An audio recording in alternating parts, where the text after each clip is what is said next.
Hello friends, તમારું સ્વાગત છે મારી ચેનલમાં। આજે આપણે બનાવીશું લગ્ન પ્રસંગમાં રસોઈયા બનાવે તેવી એકદમ સ્વાદિષ્ટ ગુજરાતી દાળની રેસીપી। તમે આ રીતે ગુજરાતી દાળ ક્યારે નહીં બનાવી હોય, આ રીતે તમે બનાવશો તો લોકો આંગળા ચાટતા રહી જશે, એટલી સ્વાદિષ્ટ બનશે। તો વિડીયોને એન્ડ સુધી જરૂરથી જોજો। તો ચાલો એકદમ સ્વાદિષ્ટ એવી ગુજરાતી દાળ બનાવવાનું શરૂ કરીએ। રેસીપી સારી લાગી તો વિડીયોને લાઇક કરજો, વધારેમાં વધારે શેર કરજો। અને જો તમને મારી રેસીપી સારી લાગતી હોય અને હજી સુધી ચેનલને સબસ્ક્રાઈબ ના કરી હોય તો સબસ્ક્રાઈબ કરીને બેલ આઇકન બટનને પ્રેસ કરજો, એટલે આવી જ નવી રેસીપીની નોટિફિકેશન્સ તમને મળતી રહેશે। તો ચાલો બનાવવાનું શરૂ કરીએ। સૌથી પહેલાં આપણે પ્રેશર કુકરમાં દાળ ઉમેરીશું। તો અહીંયા મેં અડધા કપ જેટલી તુવેરની દાળ લઈ લીધી છે। આટલા માપમાંથી તમે 4 લોકોને સર્વ કરી શકો એટલી દાળ એકદમ આસાનીથી તમે બનાવીને તૈયાર કરી શકો છો। અને હવે આપણે તેમાં પાણી ઉમેરીને 2 થી 3 વાર એકદમ સરસ રીતે ઘસીને સાફ કરી લઈશું, એટલે જે કંઈ દિવેલ ઉપર ચોટેલું હોય તે બધું જ સાફ થઈ જશે અને થોડીક દાળ પણ સોફ્ટ થશે। આ રીતે આપણે તેને વોશ કરીશું એટલે દાળ એકદમ ઝડપથી કૂક થઈ જશે। તુવેર ઉપર જે દિવેલનો ભાગ હોય છે તેને તમારે આ રીતે અલગ કરવો ખૂબ જ જરૂરી છે। તો લગભગ 2 થી 3 વાર આ જ રીતે આપણે તેને સાફ કરી લઈશું।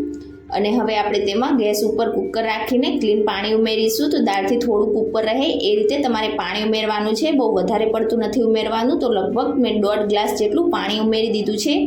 1 ટીસ્પૂન જેટલું આપણે મીઠું ઉમેરીશું, અડધી ટીસ્પૂન જેટલી હળદર ઉમેરીશું, 1 ટીસ્પૂન જેટલું તેલ ઉમેરીશું। આ રીતે થોડુંક દાળ બાફતી વખતે તેલ કે પછી ઘી ઉમેરવાથી દાળમાં ઉભરો બિલકુલ પણ નહીં આવે અને એકબીજા સાથે દાળ બિલકુલ ચોટશે પણ નહીં। હવે બધી જ વસ્તુને મિક્સ કરીને આપણે ઢાંકણ ઢાંકીને મીડિયમ ટુ હાઈ ગેસની ફ્લેમ પર 4 થી 5 વિસલ કરી લઈશું। તો લગભગ 4 થી 5 વિસલ થઈ જાય એટલે પ્રેશર કુકરનું પ્રેશર જાતે જ આપણે નીકળવા દઈશું। અને હવે ઢાંકણ ખોલીને દાળને ચેક કરી લઈશું। તો અહીંયા તમે જોઈ શકો છો એકદમ પરફેક્ટ રીતે આપણી દાળ બફાઈ ગઈ છે। હવે ફક્ત તેમાં અડધા ગ્લાસ જેટલું પાણી આપણે ઉમેરીશું અને આ રીતે આપણે તેને ક્રશ કરી લઈશું। આ પ્રોસેસ તમે બ્લેન્ડરથી પણ કરી શકો છો।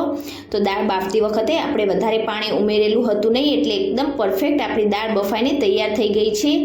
દાળમાં તમારે વધારે પડતું પાણી પહેલાંથી જ એડ બિલકુલ પણ નથી કરી દેવાનું। તો થોડીક જ વારમાં તમે જોઈ શકો છો એકદમ સરસ એવી એક રસ આપણી આ દાળ તૈયાર થઈ ગઈ છે। તો અત્યારે આપણે તેમાં બાકીનું પાણી બિલકુલ પણ નહીં એડ કરીએ।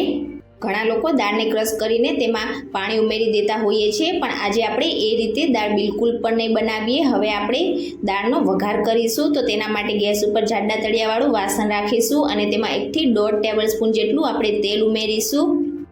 અને તેલની સાથે જ આપણે તેમાં 1 ટેબલસ્પૂન જેટલું ઘી ઉમેરીશું। તમે ફક્ત તેલ કે પછી ફક્ત ઘીમાં પણ તેનો વઘાર કરી શકો છો, પણ તેલની સાથે આ રીતે થોડું ઘી ઉમેરવાથી તમારી દાળ છે તે એકદમ સ્વાદિષ્ટ બનીને તૈયાર થશે। હવે ઘી થોડું મેલ્ટ થઈને ગરમ થઈ જાય એટલે તેમાં 1 તમાલપત્ર ઉમેરીશું, 2 સૂકા લાલ મરચાં ઉમેરીશું, 1 તજનો ટુકડો ઉમેરીશું, 3 થી 4 નંગ જેટલા લવિંગ ઉમેરીશું। હવે આપણે તેમાં 10 થી 12 જેટલા મીઠા લીમડાના પાન ઉમેરીશું, અડધી ટીસ્પૂન હિંગ ઉમેરીશું।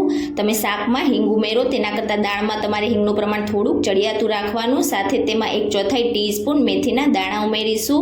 મેથીના દાણા ઉમેરવાથી દાળ એકદમ સ્વાદિષ્ટ બને છે, તો તમારે જરૂરથી એડ કરવી। હવે તેમાં 1 ચમચી જેટલી રાઈ ઉમેરીને તેને સારી રીતે ફૂટવા દઈશું। રાઈ સરસ ફૂટી જાય એટલે 1 ટેબલસ્પૂન જીરું ઉમેરીશું। દાળમાં તમારે રાઈ કરતાં જીરાનું પ્રમાણ થોડુંક વધારે રાખવાનું। જીરું એકદમ સરસ રીતે ફૂટી જાય એટલે હવે આપણે તેમાં 1 ટીસ્પૂન જેટલું લાલ મરચું પાવડર ઉમેરીશું અને હવે તેમાં 1 ગ્લાસ જેટલું પાણી લઈને આ રીતે કોઈ પણ ઉપરથી તરત જ આપણે પ્લેટ ઢાંકી દઈશું। આ રીતે વઘારમાં લાલ મરચું પાવડર ઉમેરવાથી તેનો સ્વાદ દાળમાં ખૂબ જ સરસ આવે છે। તો તમારે આ જ રીતે કરવાનું છે।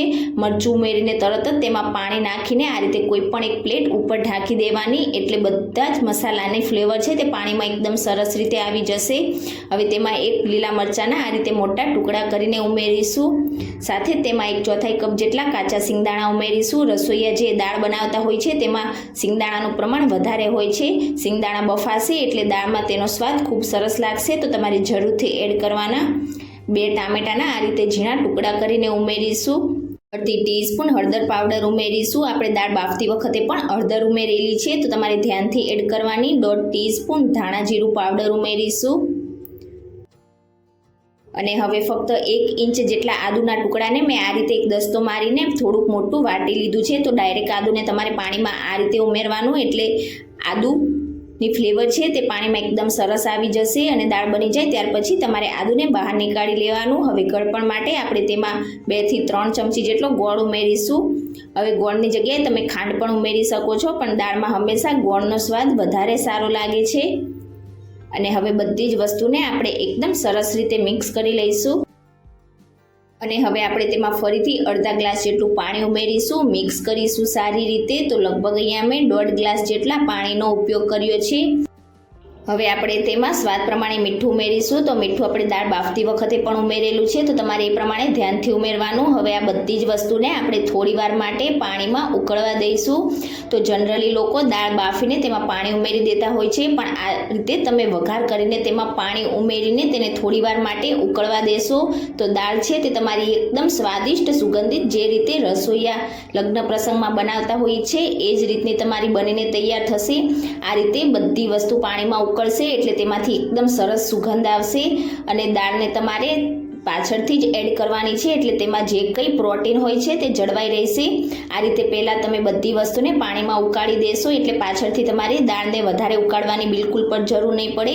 જો તમે દાળને સતત વધારે ઉકાળશો તો તેમાં જે પ્રોટીન હોય છે તે પ્રોટીન જળવાઈ નહીં રહે.